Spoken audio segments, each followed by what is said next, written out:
Get cash for clothes at Plato's Closet in North Charleston and West Ashley. It's so easy. Recycle, earn cash, repeat. We pay cash on the spot for your trendy, gently used clothing, shoes, and accessories. At Plato's Closet, we buy all seasons, all day, every day. It's time to clean out your closet and cash in. Bring in your denim, graphic tees, athletic wear, shoes, handbags, and more. Sell your styles to Plato's Closet for cash. Then, do it again. Plato's Closet, located in West Ashley on Sam Rittenberg Boulevard and North Charleston on Rivers Avenue.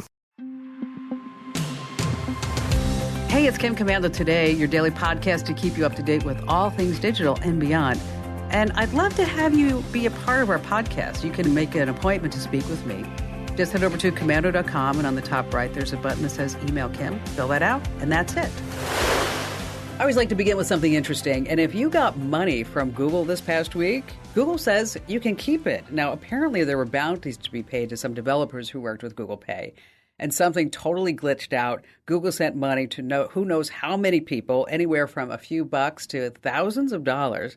And then Google tried to get the money back. And they could, but only if you didn't spend it already. And in case that happens, Google says, well, you have a gift. Thank you. I'm like, oh, wow, how come I didn't get any money from Google? But I started thinking about this. Google's app management platform is called Google Play. And then we start talking about Google Navigation. You know, instead of Maps, it should be called Google Way, right? I mean, wouldn't that make sense? I don't know. And on that happy note, welcome, ladies and gentlemen. It's called The Kim Commando Show because I am America's beloved digital goddess here with you once again. It's the nation's largest show about all things digital, your most trusted source, and you can find our award-winning show on over 425 top radio stations throughout the United States.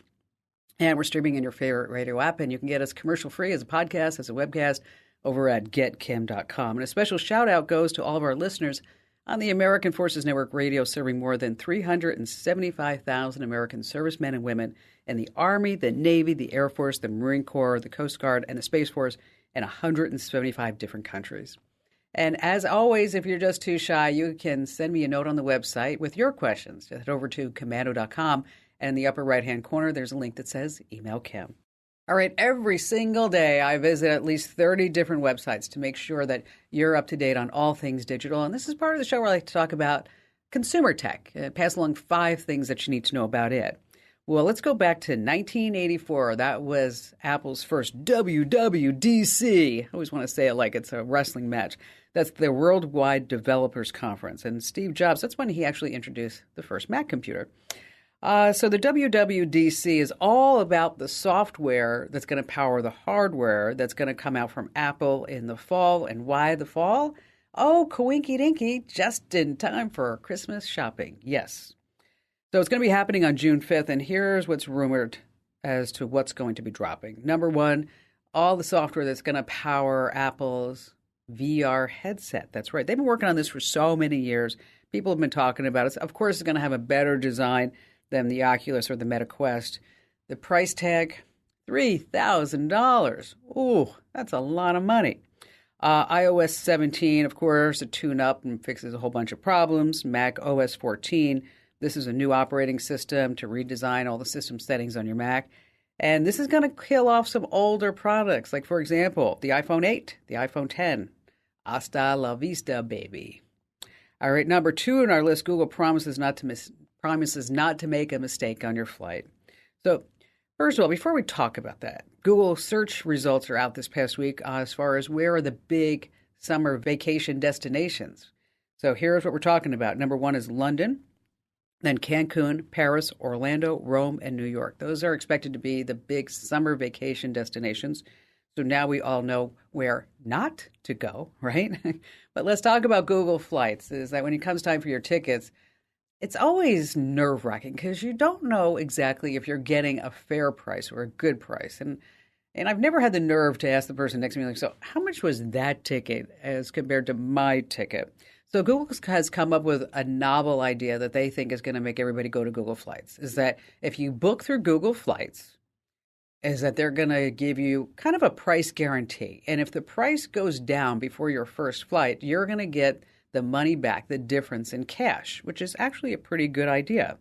And so How are they able to make this guarantee? Of course, by the algorithms. They're not going to do this on any flight where they know that they're going to lose. But there is the advantage of it going to, say, Expedia or Kayak or one of those other ones, is that with Google, you're actually booking through the airline directly. So when you do this, you know that your airfare may be refundable versus non-refundable if you go to a third-party site. Now, the only airline that's not applicable to this, Southwest Airlines. Southwest Airlines. You know, it reminds me of a story. Years ago, I was flying on Southwest Airlines when they still served meals. And I remember the flight attendant came over and she's like, will you be eating with us? And I said, well, what are my options? And she looked at me and she said, yes or no. It's like, okay, I was kind of hoping like food choices. Number 3 on our list. Oh, another bad day for Tesla. Your secret is not safe with Tesla. I'm talking about your private recordings. Word out this past week, a big investigation from Reuters that some former Tesla employees say that the videos and recordings from the customers' car cameras from inside the car were actually visible by the Tesla employees. A video of a man coming up to a Tesla in the nude, a kid getting flung up in the air during a bike accident, lots of car crashes, road rage. But there's also some videos that they had intimate moments, right, of people inside their Tesla car. Now, Tesla's privacy notice says your camera's recordings remain anonymous and are not linked to your vehicle.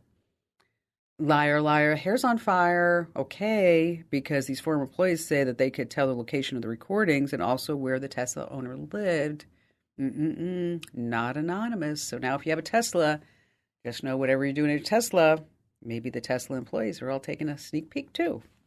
Number 4 on our list is Gen Z is going dumb for a good reason. Gen Z, those folks born from the mid-90s through 2010, they are not obsessing over an iPhone. Believe it or not, they want dumb phones, the generations before the iPhone. They want flip phones, Nokia type phones, because they say that they're just so tired of being tied to this screen all the time. So companies like Puncton Light are the major manufacturers, and they say, again, we just want a phone. We don't want all of the social media. Isn't that interesting? I mean, this generation over anyone else, right? They've grown up with this technology. And now they're saying they just don't want it. And last, this coming in at number 5, the big price for online dating.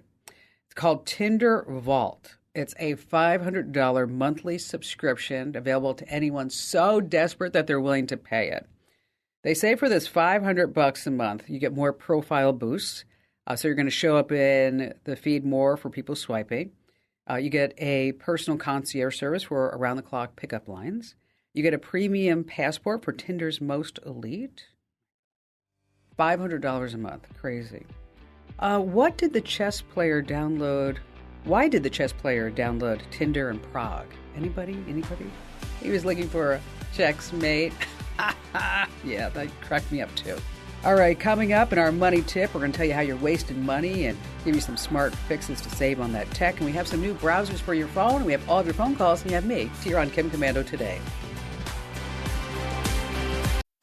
Fargo, the new virtual assistant from Wells Fargo, makes banking faster and easier. Like this. Fargo, what's my checking account routing number? And this. Fargo, turn off my debit card. And this. Fargo, what did I spend on groceries last month? And that's just the beginning. Do you, Fargo? You can in the Wells Fargo mobile app. Learn more at wellsfargo.com/getfargo. Terms and conditions apply. Your mobile carrier's availability and message and data rates may apply. Wells Fargo Bank, N.A., member FDIC. Hey, our T-Mobile Unlimited listener line is now open at 1-888-825-5254 is the way to join us. Okay, I have to tell you guys and gals a story. Last July, Congressman Brandon Guffey's, he's from South Carolina. Let me tell you, his life, his family's life was changed forever when his 17-year-old son, Gavin, took his life. Gavin fell victim to a cruel sextortion scheme. You know what that is. It entails a scammer asking for some money because they say we have all these compromising photos of you doing something and we're going to release them out into the wild unless you pay us this big ransom. Now, let me tell you, there's a huge trend right now, sextortion, that are targeting specifically boys between the ages of 14 and 17 years old. Congressman, thank you so much for being here. And I know this has to be such an incredible, difficult conversation to have. Well, I actually have about- it every day. I wear this pen to actually open up the conversation. And the more people that hear the story, the better, I think the better we are, because hopefully we can save some lives by people understanding exactly what the crime is. So tell us what happened to Gavin specifically. July 27th, 22, he got off from playing video games with friends about midnight, told them that I had asked him to get off, which I did not. And he had received a message from a girl that was at a neighboring college that had mutual friends online. He found her very attractive. They start talking. It wasn't that he sent images. It was actually a video recording. So they got into a private chat where they had video recording. And little did he know that this was a scammer that was recording the device that they were using, and then used those images to try and blackmail him. Did he talk to you or your wife about this? Or I'm finding that it's very common with these kids. It's just so much shame. Most of them think that they can take their life and no one ever find out as to why, because they were having these conversations or sharing images on encrypted messages. So the only way that I found out was because the scammer continued to try to extort my 16-year-old, my 14-year-old cousin, and then myself. Oh my gosh, you're kidding. No, all the way up until Gavin died on July 27th. August the 20th would have been his 18th birthday. And I got a message on his 18th birthday that said, "Did I tell you your son begged for his life?" with a laughing face emoji. Oh my God. How awful. How awful. Evil. I mean, that's just evil to do Yes. that. So based on that, what has become your life's mission? I say it all the time. Whenever I got in politics, I had talking points and issues, not to say those aren't important, but now I actually have a mission. And that is really to save children from having to deal with this. And as I started digging into the sextortion, I found that it's not just teens. Teenage boys are the ones that are getting most of the headlines, but they're doing the same thing to teenage girls, to use those images and those videos to bait the teenage boys.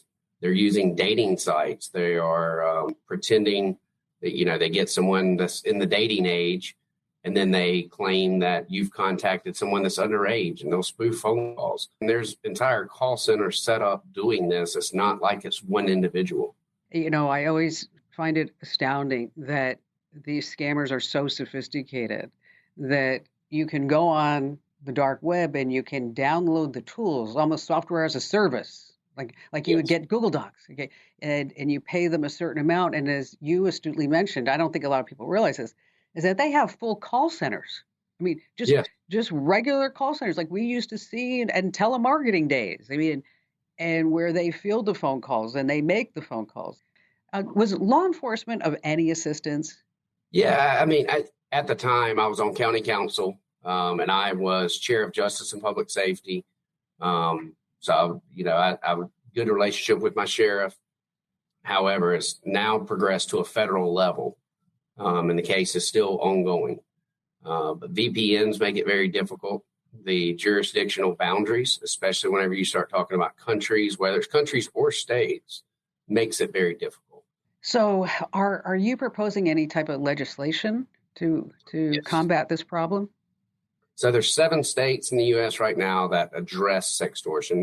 But I wanted to introduce one in South Carolina because it's not currently against the law. With my bill, what I've done is I've said that if you're an adult targeting a child or an at-risk adult, then you're looking at a 15-year minimum sentence. But as we all know, most of the crimes are not being committed within our own state. So that's not essentially addressing the problem. So we have an additional bill that says that if you are blackmailing someone and it results in death, you will be charged with manslaughter.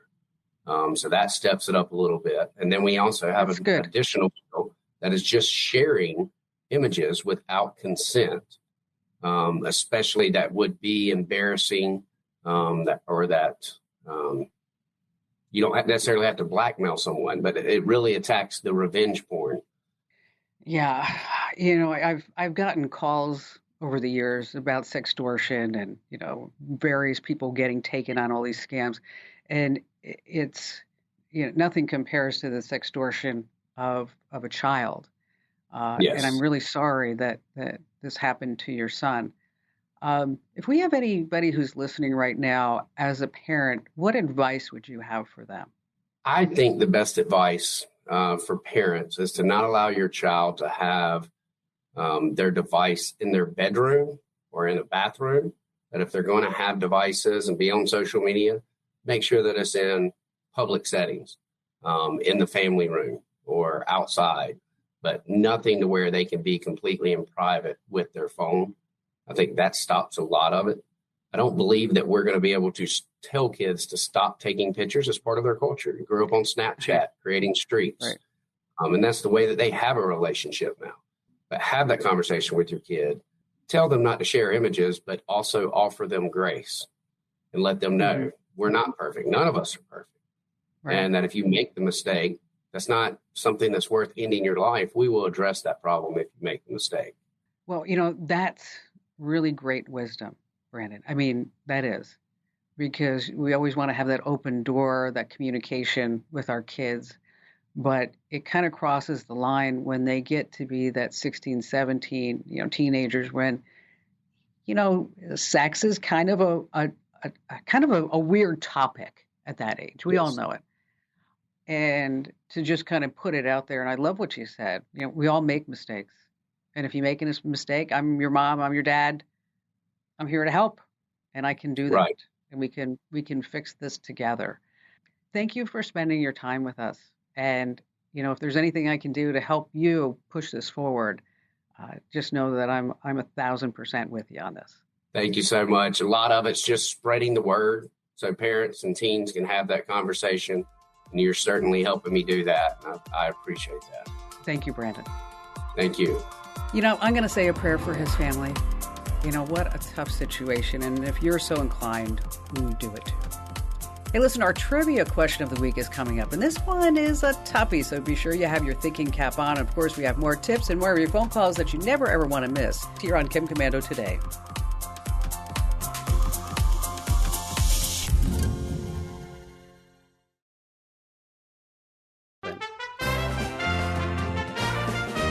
Alrighty, get your brain cells ready for an epic challenge here with Commanding the Tech World Trivia. Now, let me tell you, this is not any ordinary trivia game. You need to put your thinking cap on because you're going to harness the intellect to ace this challenge. And we're super excited to welcome a special guest contestant this week who's going to be trying to get the ultimate prize. It's a Kim Commando Show fanny pack plus a free bag of Dr. Marty's Nature's Blend dog food, and that's a value of $59.95. And joining us here on Commanding the Tech World Trivia is John in beautiful San Antonio, Texas. Hi there, John. Hi, Kim, and how are you today? I'm fantastic. So what do you do in San Antonio? I'm actually retired, and I'm an avid traveler. So I'm getting ready to take a trip soon. Oh, that's terrific. That's terrific. All right, so we're going to talk about EVs on our trivia, electric vehicles, okay? Now, official statistics and projections from the U.S. Department of Energy show that despite, the whole country's push for EVs, most of us are still choosing gas-powered cars. And projections are that we're going to continue to buy mostly gas-powered cars, at least until the year 2050. But we're going to go back in time, okay? And I'm going to ask you, what was the first electric car to be mass-produced? The first electric car to be mass-produced, okay? So I'm going to give you 4 options. It's up to you to say which was the first electric car to be mass-produced. Okay, are you ready, John? Yes, I am. All right, so was it the Prius? Was it a Tesla Model S? Was it the Columbia, or was it the Leaf? Okay, so what was the first electric car to be mass-produced? The Prius, the Tesla Model S, the Columbia, or the Leaf? I know what you're thinking, that it was the Dodge Chargeable, but that's not on the list. Okay? It's the Prius, the Tesla, the Columbia, or the Leaf. So what do you think the answer is? Well, I've never heard of the Columbia, and I know Tesla came after the market started. I'd say the Prius, the Toyota Prius. Okay, so John in San Antonio, Texas, is going with his final answer, the Prius. And let's see what the judges say. Oh. No. Okay, here, make another guess. Just make one more guess. The Prius, the Tesla, Columbia, or the Leaf? The Leaf? You know what? This was a hard one. I think you're going to win anyway. You're going to win the fanny pack and the Dr. Marty's free food. Okay, because this is a tough one. Because I actually saw this myself, and I thought this is going to make a great trivia question. We have to go back in time for the first mass-produced electric car. It actually happened in 1897. It was astounding to me. It was called the Columbia. And it had a range of 40 to 50 miles on a single charge. It's like, wow. Had no idea that happened. I learned something today. Yes. So, and then there was one, and then in the year 1900, Lahner Porsche came out with another one that had 50 miles per hour. But so the answer is, hey, Cher, go on Jeopardy, and I know you're going to win there. It's at the 1897 Columbia electric car was the first one. You know, I have to tell you this. I walked into the Tesla car dealership months and months ago, and they said, how can I help you? I said, I'm just wondering how much they charge. And nobody laughed. I was like, get it? Charge? And they're like, sorry. All right, so you're getting ready to go on a trip. Where are you heading this time?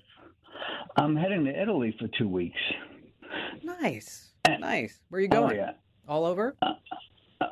I'm taking a tour that's going to take me to all the major places in Italy. It's a fast rush through type of trip, everything from Rome to Naples to Venice to Milan, and hopefully seeing all the big important things. Well, if you can get to Lake Como, that's pretty amazing. I'm hoping to get out on a boat ride out there. So yeah, I did that with my son a couple of years ago. It was so fun, and we went by George Clooney's house there on the lake. And I'm like, nice. I was like, George, it's Kim. George, it's Kim. And then, the security guards came out, and Ian's like, okay, come on, Mom, we got to go. So that was it. Nice. So how can I help you out today? Well, with me being an avid traveler like I am and going through airports and hotel rooms, that you always see these USB ports all over the place to be able to charge your phone. And recently I was trying to do my due diligence, and I saw a checklist that says never plug your phone in directly because it could possibly have somebody on the other end hacking your data, and that you should only charge your like juice pack or your battery pack through those. Well, I came across looking online, and I found that they actually have these data blockers that you can put on the end of your USB port, so you can plug it in the airport or in a hotel room, and that way they're not able to access your data, even if there is somebody on the other end trying to steal it. And I was just wondering what your take on some technology like that now. Do you think you should do that, or just stay away from them? Well, if you can stay away from them, that would be the best bet. But it's called juice jacking. And so essentially when you plug your phone in to get some juice is that they're going to jack all your data. And so that's why it's called juice jacking. And so these little data blockers, they sit between the phone and then the power outlet. And it blocks the data from being transferred from the phone. And so they're actually, they're only like $10, $8 or $9. I mean, and there's just this little thing. If you're going to be using a lot of public USB outlets, I would say absolutely 100% that you should just be using one of these. But I try to just make sure that whenever I'm traveling, because I like to travel a lot too, is that I always make sure that I have a really good portable power bank so I don't have to depend upon the outlets in the airport. I don't depend upon the outlet in the plane because 9 times out of 10, that thing just does not work for some reason, unless maybe it's just me, my bad luck. And so, what I carry is what's called an Anchor Power Core. It's $25, and it's not very heavy. It fits in, pocket, purse, backpack, whatever it may be, and it will charge your phone up to 3 times. And they also have other ones that are just a little bit bigger that if you're going to be traveling like with your MacBook or your Windows PC, your Chromebook or whatever, is that it can also charge that. So, my best advice is try not to use any USB charging ports anywhere. Try to be your own powerful person and just carry as much power as you need. But if you do need to use them, it's not a bad idea just to pop one of these directly into your travel bag. So in case you do need it, you always have it. There's one in particular that I like. It's made by a company called JSAUX. Hang on the line, John, and we're going to make sure that you pick that one over on Amazon instead of the ones that are there that have horrible reviews, because there are just a ton of them on Amazon. And happy travels to you, John, and thanks for your call today. All right, it's time now for our official money tip. You don't want to miss this one ever, and this week is brought to us by Simply Safe. All right, I want you to look around your house. How much do you think you've spent on gadgets over the years? Yeah, like me, way too much. And so let's talk about some ways that you can save some money. Number one, the problem. Every time a new phone comes out, you're tempted to buy it. Raise your hand. Yes, I am too. But maybe you don't have to. I mean, you can save hundreds of dollars every single year by just using the same phone, right? What you can do is make that old phone feel shiny and new again. And so you're going to clean out the gunk on the inside, and we're going to give you some tips to clean out the inside too. Next, you're searching high and low for coupon codes. Don't do that. Just get Honey. Go to justhoney.com. I use it all the time.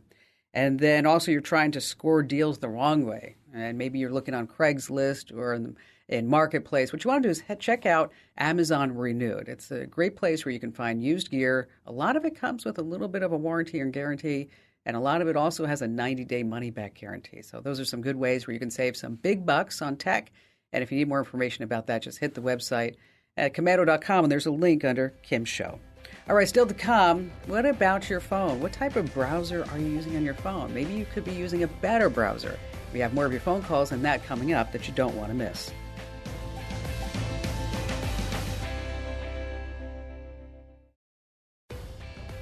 Becky in Atlanta, Georgia. Well, I work in a interior shutter manufacturing company. I manage the office. So one of the things I do is oversee with it being a small company, I just oversee everything sort of in the office. So one of the things is the cell phone bill, and it has, 12, 14 cell numbers on it. So a couple of months ago, my coworker, who has one of those lines, called me and he said, "Hey, my phone stopped working." And he said, "I was just using it and it stopped working." So he contacted the carrier, Verizon, and they said, your cell phone number, your line has been ported away from the account. It just happened. Oh, no, really? Yeah. Oh, that's and awful. He said as soon as he got some information from the cell phone company, and he had an app on his phone for Coin Wallet. And as soon as the phone was ported, within minutes, his cryptocurrency was wiped out. Yeah, that's a nightmare. It is. And so what did the carrier say? Well, the carrier said that Martin had called in and requested the port. And, of course, we know Martin didn't do that. Martin's line was the one that was stolen. So someone somehow was able to get that port authorized. And then basically got a copy of everything that he has on the phone. That's what happened. Yeah, and probably got the two-factor authentication codes and all that. Yeah, and that's a complete nightmare. And I'm so glad that you called, Becky, to tell me this story, because you have to set up this extra layer of security. And you have a PIN number, but you actually want to make sure that you put a password under what's called port validation. I think the carrier should be required that you put a password there, but it's optional for some reason. I don't get it. Okay. So in your online account settings, is that what you do is you want to go through and see how you set up what's called a port validation password or PIN number. Because as you mentioned, is that, the two-factor authentication, that goes directly to the phone. And then guess what? The criminals have everything that they need to go into any one of your accounts at that point, because think about everything that you have on your home. Now, Verizon does have a free app called Verizon Identity. And did Verizon tell you about this at all? Oh, no. They have been forthcoming with very much information at all. I have no confidence that we're any safer after this has happened than we were before. Okay, well, first of all, then with every phone, because like you mentioned, you're a small business, you're running a lot of different things. Now you have to be an expert in phone security too, right? You're like, wait, what happened to this? Okay. Verizon has different levels of service. Make sure that you are a Verizon business account, because this way you get discounts. But in addition to that, you normally get like a rep that will actually help you out, because I mean, with all these lines, you should be a business, be one of their business accounts. But this Verizon app called Identity, it gives you additional layers of security for push notifications or pins or certain actions. But what we need to do is make sure that you have a password on this port request, because that should never, ever happen again. One of the things that may have happened to Martin, and I'm not sure, is that, maybe when he was moving so quickly on his phone, getting things done, that he may have gotten some type of phishing scam. And it could have been a phone call, an email, or a text message claiming to be from Verizon and asking him to do these certain steps. And at that point, that's when the scammers, the hackers, the criminals, whatever you want to call them, that's when they were able to kind of step in there and then take that phone away from him, and also all of his cryptocurrency, because he had that saved on his phone too. So once again, Becky, thank you so much for bringing this important security issue up. And again, it's called a port validation password or PIN. And in your cellular account, the app, just make sure that you have that set up. And Becky, thank you for your call today. If you are managing a lot of phones, one of the things that you might want to think about is start looking at MDM software. A new acronym, MDM, Mobile Device Management. And what it does, it will help you track phone usage, set limits, and remotely wipe these devices if necessary. A couple of names is JamF Pro, Mobile Iron, and also Saudi Mobile Control. We have links to these over on the website, by the way. All right, let's talk about the browser next that you're using on your phone. Is there a better browser that's more privacy-focused? So, let's start with Mozilla's Firefox. The smartphone version is just lightning fast. You can browse the web privately. It blocks third-party tracking cookies by default. And if you use Firefox on your PC or laptop, it's kind of a no-brainer that it's a natural for your phone, because everything just syncs up so nicely. Next up, both the Brave browser and Google Chrome browser have incognito mode, bookmarks, and security features. And Brave will block most of the ads on web pages too, but be a good internet user and whitelist sites, so this way we can all pay our bills. And then there's the underdog, Ecosia. It has a slew of privacy and security features, but any money that they make, they spend on planting trees. And they say right now, they've planted over 130 million trees. You can find links to all these browsers over at Komando.com. And I want you to do me a solid, do me a favor. Tell at least 3 friends about the Kim Komando Show and the Kim Komando Tape Podcast, because every single person needs more tech smarts. And, knowledge is power. You can find me 24/7 at the site. That's Komando.com with a K. This program is a copyrighted production of Westar Multimedia Entertainment and protected by the copyright laws. Any rebroadcast or use of this program for commercial, business, economic, or financial purposes without the written permission of Westar Multimedia Entertainment is strictly prohibited. Hello, Saver. Whether you're saving for that trip to the tropics or saving for an emergency, now is the time to take advantage of Wells Fargo's savings options. Wells Fargo offers savings accounts that can help you save towards your goals. So, what are you saving for? Visit a Wells Fargo branch or wellsfargo.com/save to open a savings account today. Wells Fargo Bank, N.A., member FDIC.